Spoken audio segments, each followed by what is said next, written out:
bagaimana peluang Indonesia untuk lolos ke Piala Dunia 2026 ya. Kalau kita menghitung ya peluang timnas Indonesia di kualifikasi Piala Dunia 2026 zona Asia jika kalah atau imbang saat melawan Arab Saudi pada Selasa besok ya, tanggal 19 2024 ya, usai ditekuk Jepang, timnas Indonesia akan kembali berlaga dalam lanjutan fase grup C putaran ketiga kualifikasi Piala Dunia 2026 di Stadion GBK ya, di Senayan, Jakarta. Jadi timnas Indonesia akan menjamu lawan kuat yang lain, yaitu Arab Saudi.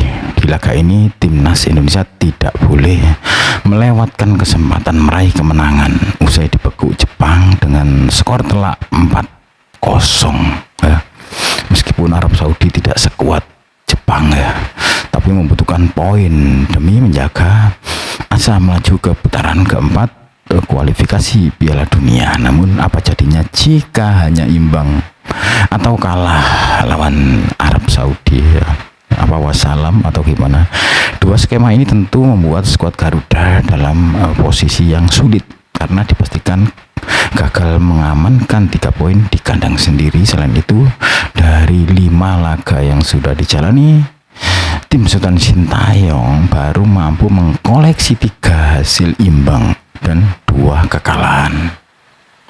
Lantas bagaimana hitung-hitungan peluang timnas Indonesia jika imbang ataupun kalah melawan Arab Saudi di laga nanti? 1 poin bisa didapat timnas Indonesia jika mampu menahan imbang Arab Saudi, tetapi posisi skuad Garuda di klasemen nanti tidak akan berubah ya kalau imbang ya. Koleksi 4 poin tetap membawa Indonesia duduk di klasemen dan hanya bisa melihat para pesaing berjibaku merebut poin tambahan. Praktis peluang Indonesia untuk lolos ke putaran berikutnya semakin tipis karena hanya menyisakan 4 pertandingan kalau seandainya nanti imbang melawan Arab Saudi. 4 laga dengan rincian 2 laga kandang dan 2 laga tandang. Indonesia masih harus melakoni lawatan ke Australia dan Jepang ya, dengan berharap 2 laga kandang melawan Bahrain dan Cina bisa memberikan koleksi 6 poin alias mampu memenangi laga ya. Sementara harapan untuk bisa mencuri poin di kandang Australia dan tak banyak kebobolan saat melawat ke negeri Sakura. Jadi harapannya ya untuk bisa mencuri poin di kandangnya Australia dan tak banyak kebobolan ya saat nanti melawan Jepang ya di kandangnya Jepang. Asumsinya Indonesia mampu mengkoleksi 11 poin di klasemen akhir grup C putaran ketiga meskipun kalah dari Jepang maupun Australia di kandang mereka, tapi harus mampu ya sapu bersih di kandang Indonesia saat melawan Arab Saudi, melawan Cina dan Bahrain di Stadion GBK Senayan, Jakarta.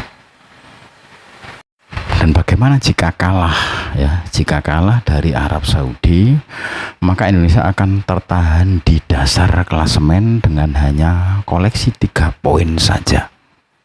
Dengan skema yang sama seperti yang tadi, Indonesia diprediksi hanya mampu mengkoleksi 10 poin di klasemen akhir kualifikasi putaran ketiga ya jika nanti kalah dari Arab Saudi. Lantas bagaimana peluang skuad Garuda untuk bisa lolos? Tentu hal ini masih harus menunggu hasil akhir pertandingan lain, dengan berharap Bahrain dan Cina semakin terjungkal di laga selanjutnya.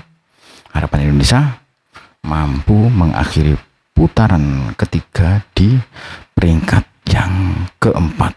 Nah, itu kalau hasil pertandingan lain mereka jelek.